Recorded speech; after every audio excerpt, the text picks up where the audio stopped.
سبحان ربک رب العزت عما یصفون والسلام علی المرسلین والحمد للہ رب العالمین رب ادخلنی مدخل صدق واخرجنی مخرج صدق واجعلنی من لدنک سلطانا نصیرا۔ یہ جو ہم آیت پڑھتے ہیں سلطانا نصیرا، کہ تم نہ کسی چیز میں داخل ہو سکتے ہو یا نہ باہر نکل سکتے ہو، یا کسی چیز میں داخل ہونا چاہ رہے ہو تو یا باہر نکلنا چاہ رہے ہو تو اب سلطان نصیرہ، بادشاہ عظیم کی جو ہے مدد ساتھ لے لینا تو نکل سکو گے،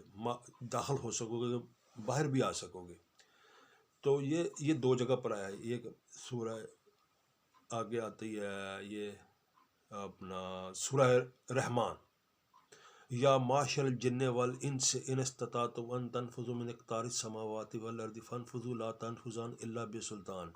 فبأي آلاء ربكما تكذبان۔ یعنی اے جنوں اور انسانوں کے گروہ، تم نہ تو زمین کی حدوں سے باہر نکل سکتے ہو نہ آ سکتے ہو، لیکن کس کی وجہ سے؟ سلطان النصیرہ کی وجہ سے۔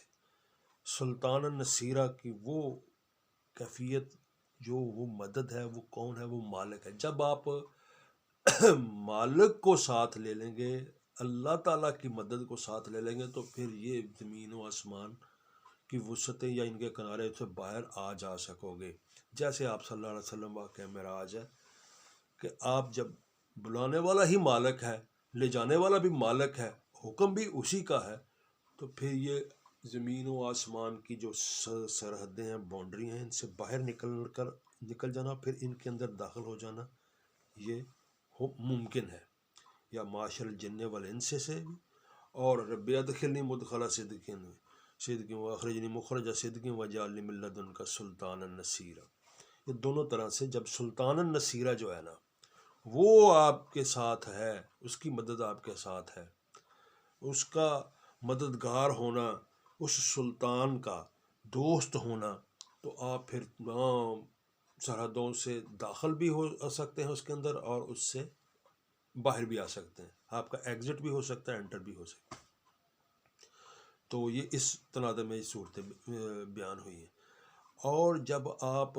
فرسٹریٹڈ ہوتے ہیں، ڈپریشن ہوتے ہیں، تو ڈپریشن اور فرسٹریٹڈ ہونے میں جو چیزیں آپ کے تھاٹس آپ کے اندر آئے، جو تھاٹس آپ نے اس کو پھر ڈیلیور کیا کسی ایکٹ میں، کسی فعل میں، کسی ایکشن میں، تو یہ دونوں چیزیں جب آپ کے باہر آئیں دماغ سے پھر باہر نکلیں، دماغ کے اندر آئیں، یہ جتنے خیالات تھے، تو یہ خیالات بغیر جب آپ اپنے آپ پر سلطان النصیرہ جب آپ کے پاس موجود ہوگا، جب آپ اس کی مدد ہوگی، اس سلطان کی آپ کے ساتھ دوستی ہوگی، نصیر ہوگا، نصیر میں نے دوست ہونا، وہ دوست سلطان، وہ دوست نصیرہ،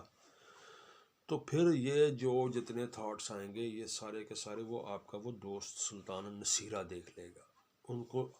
ان کو داخل بھی ہو رہے تھے۔ جیسے حضرت عمر فاروق رضی اللہ تعالیٰ عنہ سے جب رسول کریم صلی اللہ علیہ وسلم قبر میں آنے والے منکر نکیر کے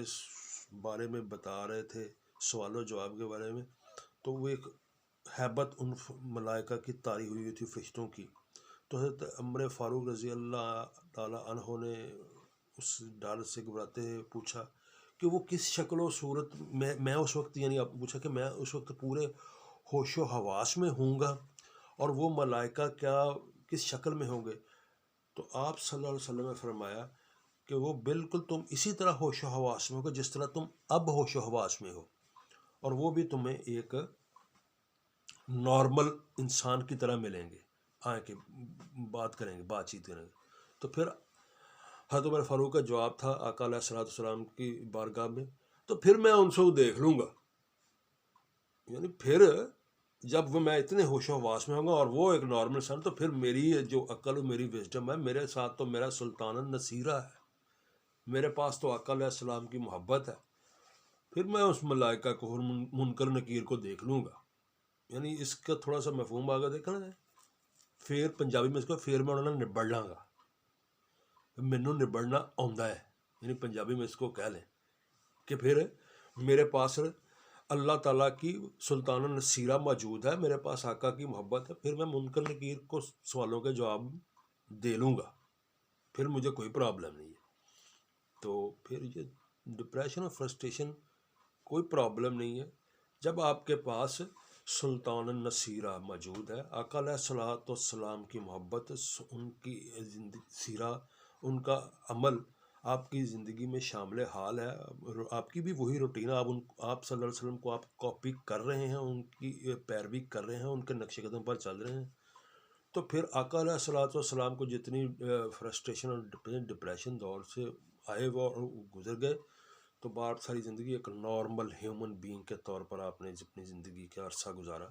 تو اب انشاءاللہ پھر نارمل زندگی کا عرصہ گزاریں گے۔